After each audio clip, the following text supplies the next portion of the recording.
Dernière livraison. Je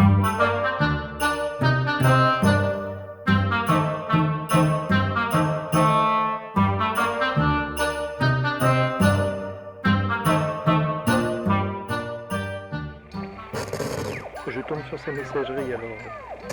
Non, pas de réponse. Je l'appelle depuis des heures, mais rien. Quelqu'un a des nouvelles de Corentin? Je réessaye sur son portable. Travailler pour une boîte de livraison n'est pas vraiment une sinécure. Mais pour quelqu'un comme moi, sortant à peine des études et cherchant un vrai job dans ma branche, c'est plutôt pas mal. Après tout, je me balade un peu partout, je vois du monde. Mon patron exige des résultats sans nous mettre une pression monstre. L'essentiel de mes missions consiste à faire le courrier pour des particuliers. Si la plupart concernent des petits commerces et des entreprises sérieuses, il m'arrive d'avoir sonné dans des hôtels particuliers aussi cossus qu'ils sont discrets et qui donnent souvent l'impression de remonter dans le temps. Ce matin, le circuit de ma tournée m'emmène dans le centre-ville d'Aix-en-Provence. Le centre historique même, puisque ma liste d'adresses est concentrée dans la périphérie de la Rotonde et du cours Mirabeau. Ça donne l'impression de faire moins de kilomètres, mais j'ai beaucoup plus de points de livraison, et ça me fait bien plus tricoter les mollets. La moitié de ma liste se situe le long de l'interminable cours Mirabeau. Ce que je n'aime pas trop quand je dois livrer dans le centre, c'est que je dois remonter le cours avec ma camionnette et me garer à l'arrache le long des hauts trottoirs pour aller déposer ou récupérer le plus rapidement possible les courriers, en essayant de ne pas trop agacer les autres livreurs qui tentent de remonter l'avenue en même temps que moi. C'est toujours l'affaire de quelques minutes, mais j'ai à chaque fois l'impression de jouer ma vie. Allez, trêve de bavardage. La prochaine livraison est un colis un peu particulier pour un nom tout aussi étrange. Le paquet en question est un gros cylindre de carton de près de 2 mètres et une vingtaine de centimètres de diamètre. Il n'est pas très lourd, mais il est bardé d'étiquettes prévenant en plusieurs langues que son contenu est très fragile. Quant à son destinataire, SVTLC, Loge Noire. Pour un peu, ça me ficherait froid dans le dos. Encore une asso de gogo New Age peut-être. Bon, enfin bref, pas mes oignons. D'après mon appli, le destinataire habite au 38 cours Mirabeau. Cette entrée est remarquable par sa porte encadrée de 2 atlantes sculptées. Une banque occupe la façade et mon interlocuteur réside soit dans l'arrière-cour, soit dans les étages. Je m'approche de l'imposante porte de bois sombre, encadrée par les 2 colosses barbus. Sur l'interphone, je trouve la plaquette.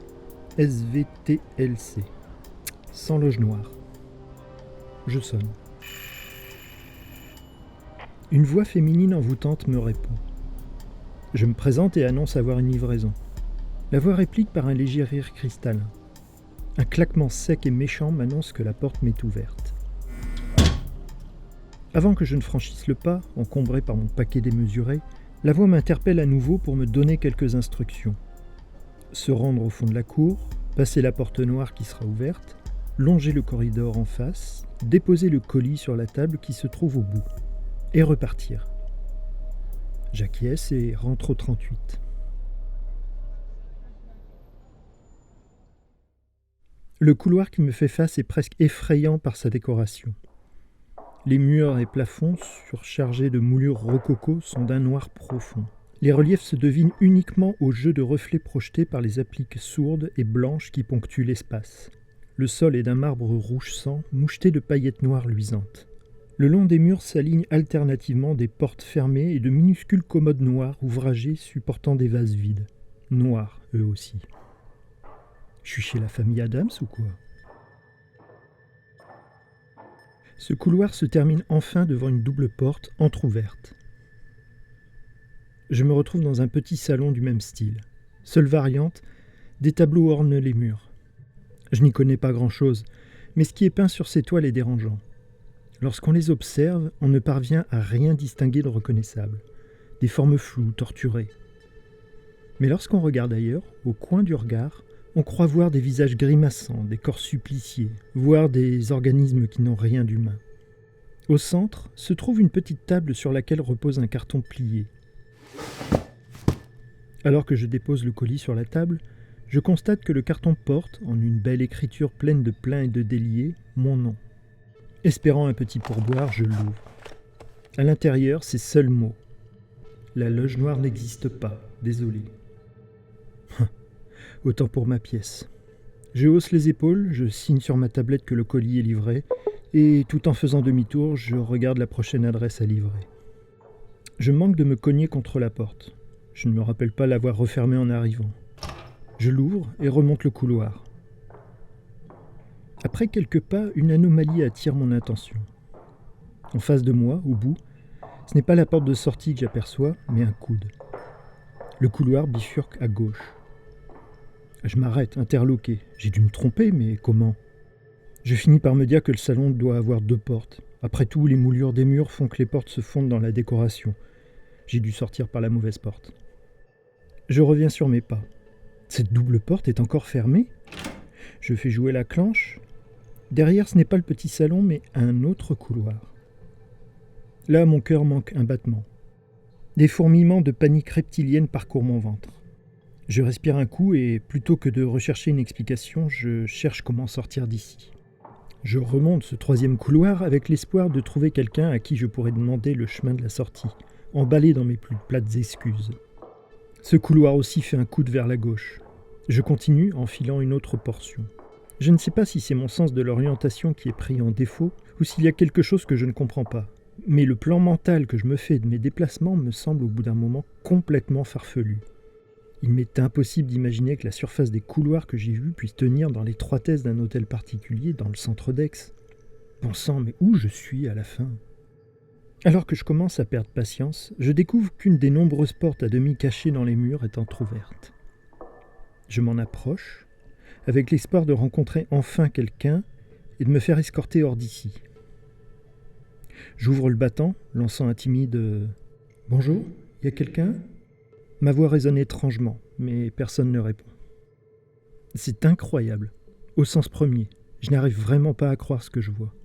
C'est un endroit immense, à tel point que les appliques qui le ponctuent se noient en lucioles à peine perceptibles à l'horizon. La décoration reste identique à celle des couloirs, mais des colonnes ouvragées rythment la hauteur sous plafond qui fait bien 2 étages. Je découvre aussi la présence d'autres tableaux étranges, que je me dépêche d'ignorer. Cependant, toujours aucun être humain. À quoi rime tout ça ? Ce lieu est complètement absurde. J'hésite. Ne serait-il pas plus judicieux de continuer dans le couloir ? Alors que je pèse encore le pour et le contre, un bruit sourd, profond, provient du fond du corridor, comme si quelque chose d'énorme, de monstrueux venait de se réveiller. Au même moment, les appliques s'éteignent tout en même temps. Par réflexe, je recule dans la pièce immense. À temps pour voir la porte se refermer sous mon nez dans un claquement répercuté par l'écho de la salle. J'attends de longues minutes que mon cœur se calme et je pose la main sur la poignée. Rien. Me voilà coincé. N'ayant pas d'autre choix, je commence à parcourir lentement l'immense hall. Après de longues minutes de marche, je me sens totalement perdu. Je ne vois plus mon point de départ, dans la pénombre distante. Devant moi, la même chose. Mon esprit tourne à vide comme un hamster fou dans sa roue. Rien n'a de sens, rien n'est logique. Je me risque à crier, appelant à l'aide, qu'on me réponde, qu'on vienne me chercher. Qu'on me jette dehors même, avec mauvaise humeur. Peu importe tant que je peux sortir de cet asile de fous. Un bruit me fait sursauter. Derrière moi me parvient l'écho d'une porte claquée. Je fais demi-tour, revenant rapidement sur mes pas, aboyant des « Hé, je suis là, attendez !» Je m'élance. Et puis, les lumières s'éteignent d'un seul coup. Et puis retentit le bruit sourd, le même grondement monstrueux qui provenait du couloir. Et puis... Au secours !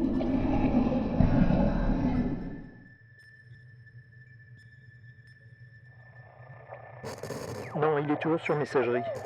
Non, toujours rien, j'ai... Foutu Corentin. Bon, je réessaye sur son portable.